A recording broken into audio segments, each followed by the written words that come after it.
साथियों नमस्कार। राहुल गांधी ने बिहार जाकर कांग्रेस पार्टी की तरफ से गलती मानी है और अब सबसे बड़ा सवाल उनके लिए, उनके नेतृत्व कौशल के लिए, कांग्रेस पार्टी के लिए और पूरे गठबंधन के लिए ये है कि जो गलती आज राहुल गांधी ने साहस दिखाते हुए स्वीकार की है, क्या वो गलती का सुधार उनके लिए संभव होगा या ये केवल एक दिन के भाषण का वाक्य या एक दिन की हेडलाइन बनकर रह जाएगा। आइए समझने की कोशिश करते हैं सोमवार को बिहार में हुआ क्या। तो साथियों, सबसे पहले तो आप सब जानते हैं कि मंगलवार से अहमदाबाद में कांग्रेस पार्टी का एक अधिवेशन होने जा रहा है और इसकी पृष्ठभूमि काफ़ी दिलचस्प है क्योंकि राहुल गांधी ने इससे पहले तमाम राज्यों के जो पार्टी के प्रदेश के अध्यक्ष होते हैं, पीसीसी जो पूरी होती है और बड़े बड़े पदाधिकारी और दिग्गज नेता होते हैं, उनको नहीं बल्कि जिलाध्यक्षों को बुलाया। अलग अलग राज्यों के जिलाध्यक्षों की टोली बनाकर उनसे बैठकें की। कहा जाता है संगठन के सूत्रों की ओर से कि उन सबसे फीडबैक लिया गया और ये समझने का प्रयास हुआ कि आखिर क्यों मेहनत के बावजूद कांग्रेस पार्टी को इसका इलेक्टोरल फ़ायदा, चुनावी रूप से फ़ायदा नहीं मिलता और बिल्कुल ग्रास रूट पे जो है वो कांग्रेस की उस तरह की सक्रियता नज़र नहीं आती। इसके लिए पार्टी को करना क्या चाहिए, ये तमाम बातों पर उन्होंने उनसे कहा जाता है कि फीडबैक लिया है। तो ये डीसीसी का पूरा जो जिलाध्यक्षों का जो ये पूरी कवायद हुई, इसके बाद ही अहमदाबाद में मंगलवार से अधिवेशन होगा जिसमें कांग्रेस पार्टी इस बात पर विचार करेगी कि आगे पार्टी की दिशा और दशा कैसी और क्या होनी चाहिए। अब साथियों, बिहार का दौरा इसलिए ज़्यादा दिलचस्प हो गया है क्योंकि ये ठीक अहमदाबाद के अधिवेशन से पहले हुआ। लेकिन एक तरफ तो राहुल गांधी ने, पहले आपको बता दें कि राहुल गांधी के वाक्य की अहमियत क्यों है। तो साथियों, राहुल गांधी पटना गए और पटना में उन्होंने पार्टी के तमाम कार्यकर्ताओं को और सब पदाधिकारी नेताओं को उन्होंने संबोधित किया और उसमें अपने कार्यकर्ताओं से मैं कहना चाहूँगी कि ये वाकई एक साहसी कदम था जो उन्होंने एक पहल की और कहा कि 30 साल से कांग्रेस पार्टी बिहार में एक गलती करती आई है। और क्या गलती उन्होंने माना कि हम अपने कार्यकर्ताओं, अपने पार्टी के जो बहुत सारे समर्थक थे जो धीरे धीरे कम होते गए और अपने पार्टी के लोगों की भावनाओं के मुताबिक हम अपनी रणनीति नहीं बना पाए।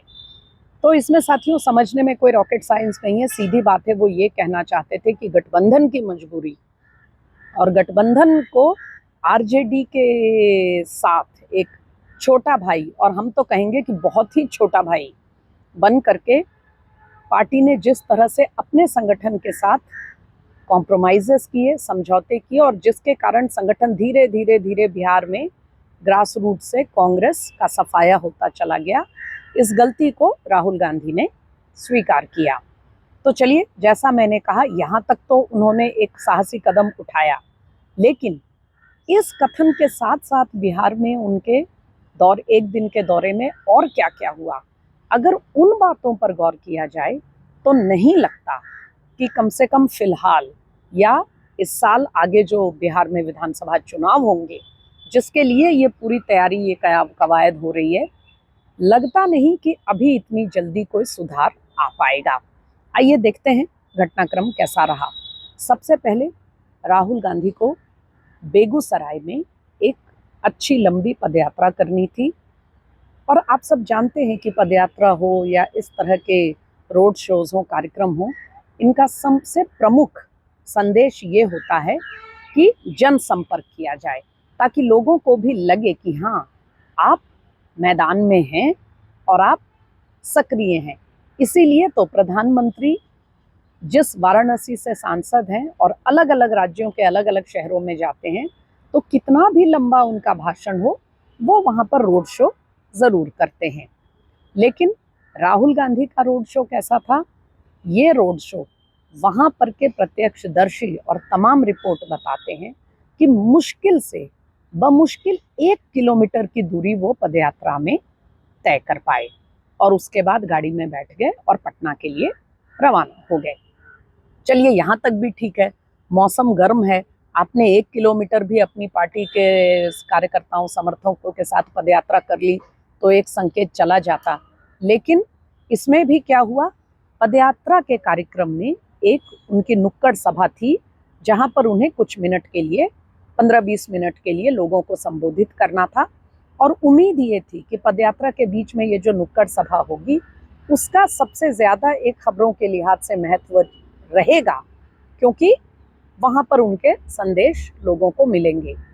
पता नहीं क्यों अभी तक पार्टी की तरफ से कोई आधिकारिक या स्पष्ट कारण नहीं दिया जा रहा, लेकिन अंतिम समय में राहुल गांधी ने उस नुक्कड़ सभा को संबोधित करने नहीं किया।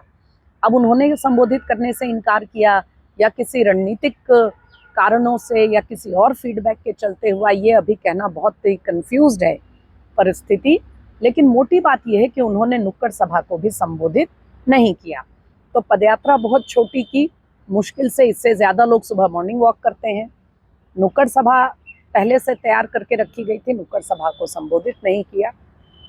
और तो और जब पटना गए तो वहां पर सदाकत आश्रम में, जो पटना में कांग्रेस का मुख्यालय है, जो कभी एक बहुत ही जबरदस्त राजनीति का एक केंद्र हुआ करता था और जहां आजकल काफी सुनापन रहता है, उस सदाकत आश्रम में भी राहुल गांधी ने जब डिस्ट्रिक्ट प्रेसिडेंट्स और अन्य अधिकारियों के साथ बैठक को संबोधित किया तो वहां मारपीट हो गई। कहा जाता है कि कांग्रेस के पूर्व अध्यक्ष अखिलेश सिंह, जो बिहार के जाने माने नेता हैं, वो जो है वहां पर किसी कारणवश किसी बात को लेकर बेहद नाराज हो गए और उठकर चले गए और उनके साथ साथ उनके कुछ समर्थक लोग चले गए और उसके बाद फिर वहां पूरी अफरा तफरी हो गई और इसी बीच कुछ दो गुटों के बीच में मारपीट की भी रिपोर्ट आई है, लेकिन पकड़ में नहीं आया कि कौन लोगों ने मारपीट की है। तो ये सब कुछ राहुल गांधी के एक दिन के पटना दौरे में हो चुका है। अब समझना चाहते हैं साथियों कि चलिए आप इस घटनाक्रम को अगर चाहें तो रफा दफा कर सकते हैं कि ये सब चीजें हो जाती हैं, बिहार यूपी में कार्यक्रमों में गर्मी रहती है। मोटी बात ये है कि राहुल गांधी ने कहा कि हम 30 साल से गलती करते आए हैं। तो एक ऑब्वियस सवाल, एक स्वाभाविक सवाल ये लोगों के मन में आता है कि अगर आपने गलती स्वीकारी है तो आप गलती के सुधार के लिए क्या सोच रहे हैं, क्या रणनीति है, क्या योजना है। साथियों, अगर कांग्रेस पार्टी चाहती है अपने पुराने ताकत को वापस पाना, चलिए पुरानी ना सही कुछ ताकत को वापस पाना, तो सबसे महत्वपूर्ण बात यह है कि बिहार में कांग्रेस पार्टी वो कौन सा वोट बैंक है, वो कौन सा मतदाताओं का तबका है, वो कौन सा सोशल कॉम्बिनेशन है जिसको कि कांग्रेस पार्टी टारगेट करना चाहती है या कल्टीवेट करना चाहती है। इस समय कांग्रेस पार्टी का चेहरा बने हुए हैं कन्हैया कुमार, जो भूमिहार समाज से आते हैं। आप कह सकते हैं कि वो वामपंथी पृष्ठभूमि के हैं, उनकी जाति से क्या लेना देना। साथियों, बिहार में वामपंथ का जो आंदोलन रहा है वो शुरू से जाति और क्लास यानी जाति और वर्ग के संघर्ष के बल पर ही खड़ा हुआ है। और कन्हैया कुमार किस में है? कांग्रेस पार्टी में। सहयोगी कौन है? आरजेडी। भूमिहार समाज कौन है बिहार में?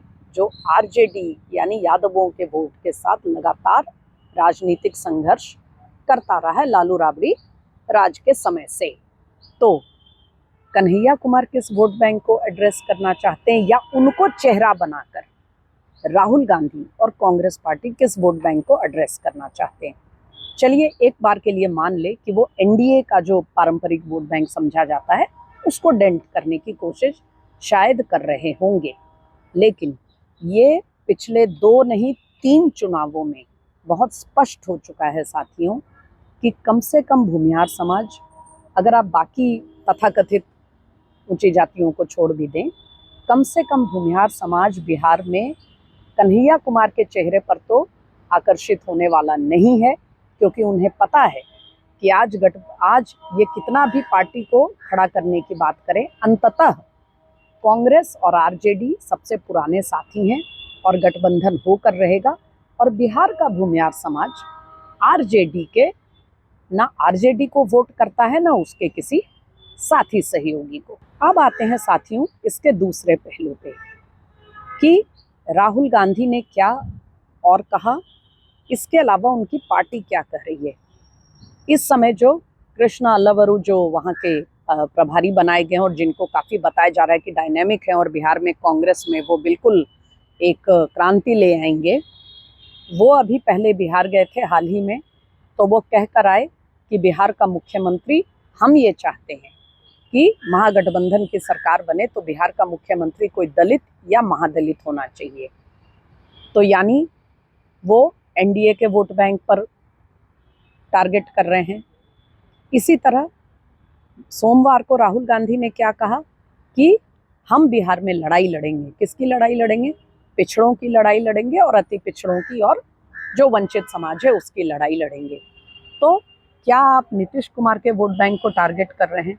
और अगर पिछड़ों का वोट बैंक टारगेट कर रहे हैं तो क्या आप अपने सहयोगी, इस समय सहयोगी तेजस्वी यादव यानी राष्ट्रीय जनता दल, CPIML यानी माकपा जो माले है और जो एक्सट्रीम लेफ्ट के प्रतिनिधि हैं, और अपने दूसरे सहयोगियों को संदेश नहीं दे रहे हैं, तो आप वास्तव में किसका वोट बैंक टारगेट कर रहे हैं? क्या आपको एनडीए के वोट बैंक को डेंट करना है? उसके लिए क्या आपकी कोई रणनीति है? अगर है भी तो कम से कम बीजेपी को वोट बैंक को तो टारगेट करना कांग्रेस पार्टी के लिए कठिन इसलिए भी है क्योंकि जो तथाकथित ऊंची जातियां बीजेपी को वोट देती हैं वो हिंदुत्व और इन सब मुद्दों को लेकर, सनातन को लेकर जो कांग्रेस का स्टैंड है उससे कांग्रेस से नाखुश हैं।